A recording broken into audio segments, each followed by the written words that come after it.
Hi friends, welcome back to my channel.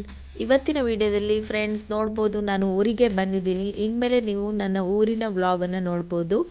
ತುಂಬ busy ಇದ್ದೀನಿ, ಜಾಸ್ತಿ ವಿಡಿಯೋ ಅಪ್ಲೋಡ್ ಮಾಡೋಕ್ಕಾಗಲ್ಲ ಅನಿಸುತ್ತೆ. ಯಾಕಂದರೆ ನಮ್ಮನೆ ಗೃಹ ಪ್ರವೇಶ ಇದೆ, ಅದಕ್ಕೋಸ್ಕರ ತುಂಬಾ ಕೆಲಸ ಇದೆ. ನಾನು ವಿಡಿಯೋ ಮಾಡೋಕ್ಕೂ ನನಗೆ ಟೈಮ್ ಇಲ್ಲ, ಎಡಿಟಿಂಗ್ ಮಾಡೋಕ್ಕೂ ಟೈಮ್ ಇಲ್ಲ. ವಿಡಿಯೋ ಮಾಡ್ಕೊಂಡಿರ್ತೀನಿ ಎಷ್ಟಾಗ್ತದೋ ಅಷ್ಟು. ನಿಮಗೆ ಅಪ್ಲೋಡ್ ಮಾಡೋದು ತುಂಬ ಲೇಟ್ ಆಗ್ಬೋದು. ಇವಾಗ ನಾನು ಮಾರ್ನಿಂಗ್ ಒಂದು 6:30 ಆಯಿತು. ನಮ್ಮ ಚಿಕ್ಕಪ್ಪನ ಮನೆಗೆ ಹೋಗ್ತಾ ಇದ್ದೀನಿ. ಅಲ್ಲಿ ಯಾರಿಲ್ಲ, ಸ್ವಲ್ಪ ಟಿಫನ್ ಮಾಡಿಕೊಟ್ಟು ಬರೋಣ ಅಂತ ಹೋಗ್ತಾ ಇದ್ದೀನಿ. ಆಮೇಲೆ ನಮ್ಮದು ಇವತ್ತು ನಾವು ನಂಬಿರೋ ದೇವ್ರದ್ದು ಪೂಜೆ ಎಲ್ಲ ಉಂಟು, ನಾಗದೇವರಿಗೆಲ್ಲ.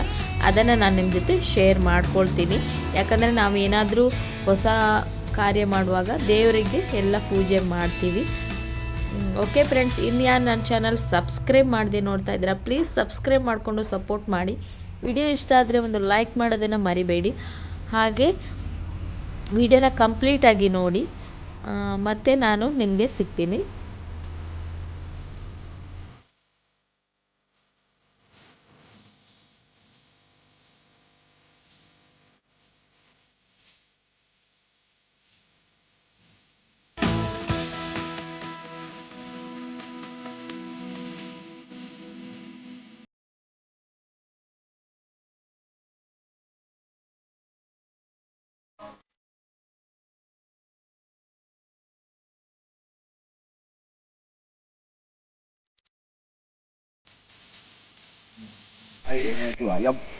ನೋಡಿ, ಇದು ನಮ್ಮದು ನಾಗದೇವರ ಬನ, ನಮ್ಮ ಅಜ್ಜಿ ಮನೆ ಹತ್ರ ಇರೋದು.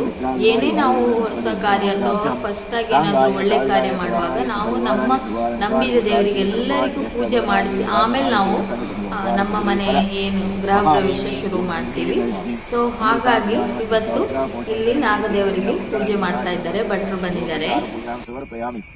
ಅನೇನ ಯಜಮಾನ ಉದ್ದೇಶ ಯಾಗರ ಅವಶ್ಯಕ ಘನವನಾದಿ ಷೋಡಶೋಪಚಾರ.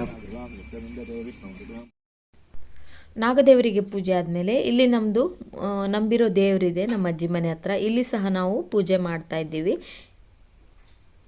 ಇಲ್ಲಿ ಸಹ ನಾವು ಯಾವಾಗಲೂ ಏನು ಕಾರ್ಯ ಮಾಡೋದಾದರೂ ಫಸ್ಟ್ ನಾವು ಪೂಜೆನ ಮಾಡ್ತೀವಿ. ಇಲ್ಲಿ ಶುದ್ಧ ಕಳಶ ಪೂಜೆ ಇತ್ತು. ಶುದ್ಧ ಕಳಶ ಪೂಜೆ ಅಂದರೆ ಶುದ್ಧವಾದ ನೀರಲ್ಲಿ ಕಳಶ ಪ್ರತಿಷ್ಠಾಪನೆ ಮಾಡಿ ಅದನ್ನು ದೇವರಿಗೆ ಅರ್ಪಣೆ ಮಾಡಬೇಕು. ಸೊ ಅದ ನಂತರ ಪೂಜೆಯನ್ನು ಮಾಡಬೇಕು. ನನ್ನದೊಂದು ಸ್ಯಾರಿ ಕೊಡ್ಲಿಕ್ಕೆ ಸಹ ಇತ್ತು, ನನ್ನೊಂದು ಹರಕೆ. ಅದನ್ನು ಸಹ ಇವತ್ತೇ ನಾವು ಮಾಡಿದ್ವಿ.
देवी दुर्गे देवी नमोऽस्तुते शरणागतधीनाथ परित्राणपरायणे सर्वस्यार्ति हरे देवी नारायणी नमोऽस्तुते।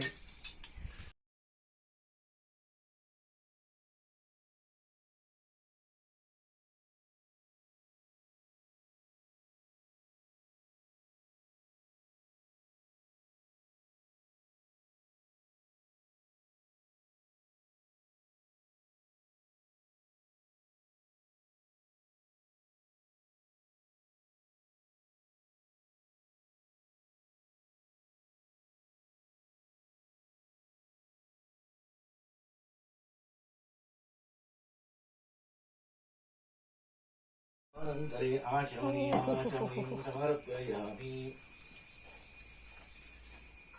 धूपदीपानन्तरे आचमनीयमाचमनीं समर्पयामि नैवेद्यार्थे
ನೋಡಿ ನಮ್ಮ ಅಜ್ಜಿ ಮನೆಯಲ್ಲಿ ಸೀಬೆಕಾಯಿ ಆಗಿದೆ, ಪೇರಲೆ ಅಂತ ಹೇಳ್ತೀವಲ್ಲ ಅದು. ನಮ್ಮನೇಲಿರೋದೇ ಬೇರೆ ಟೈಪು, ಇಲ್ಲಿರೋದೇ ಬೇರೆ ಟೈಪು. ಇತ್ತಲ್ಲ ನಾವು ಹಾಗೆ ಕುಯ್ಕೊಂಡ್ವಿ. ಅಲ್ಲಿಂದ ಬಂದು ಇಲ್ಲಿ ಮನೆಯೆಲ್ಲ ಕ್ಲೀನ್ ಮಾಡ್ತಾಯಿದ್ದೀವಿ. ಏನಂದರೆ ಟೈಲ್ಸ್ ಹಾಕಿದ್ರಲ್ಲ, ಅದು ಮಧ್ಯೆ ಗಮ್ ಹಾಕೋಕ್ಕೆ ಬಂದಿದ್ರು ಇವತ್ತು. ಸೊ ಹಾಗಾಗಿ ಮನೆಯೆಲ್ಲ ಒಂದು ಸಲ ಅದು ಕ್ಲೀನ್ ಮಾಡ್ಕೊಳ್ತಾ ಇದ್ದೀವಿ. ಇಲ್ಲಾಂದರೆ ಅದು ಹೊರಗಡೆ ಇರೋದೆಲ್ಲ ಗಟ್ಟಿಯಾಗಿಬಿಡ್ತದಲ್ಲ, ಹಾಗಾಗಿ. ಸೊ ಈ ವಿಡಿಯೋನ ನಾನು ಇಲ್ಲಿಗೆ ಎಂಡ್ ಮಾಡ್ತೀನಿ ಫ್ರೆಂಡ್ಸ್. ಇನ್ನೂ ನೆಕ್ಸ್ಟ್ ಗೃಹ ಪ್ರವೇಶದ ವೀಡಿಯೋನು ನಾನು ಅಪ್ಲೋಡ್ ಮಾಡ್ತೀನಿ. ತುಂಬಾ ಲೇಟ್ ಆಯಿತು, ಯಾಕಂದರೆ ಮಗುಗೆ ಹುಷಾರಿರಲಿಲ್ಲ, ಮತ್ತು ಬ್ಯುಸಿ ಇರ್ತೀವಲ್ವ ಮನೇಲಿ, ತುಂಬಾ ಕೆಲಸ ಇದೆ. ಅದರ ಮಧ್ಯೆ ನನಗೆ ಅಪ್ಲೋಡ್ ಮಾಡೋಕ್ಕೆ, ಎಡಿಟಿಂಗ್ ಮಾಡೋಕ್ಕೆ ಎಲ್ಲ ಟೈಮ್ ಬೇಕು. ನೆಕ್ಸ್ಟ್ ನಾನು ನಿಮಗೆ ಕಂಪ್ಲೀಟಾಗಿ ಗೃಹ ಪ್ರವೇಶದ ವೀಡಿಯೋನ ಹಾಕ್ತೀನಿ. ಈ ವಿಡಿಯೋನ ಇಲ್ಲಿಗೆ ಎಂಡ್ ಮಾಡ್ತೀನಿ. ನೆಕ್ಸ್ಟ್ ವೀಡಿಯೋದಲ್ಲಿ ನಾನು ನಿಮ್ಮನ್ನು ಮೀಟ್ ಮಾಡ್ತೀನಿ.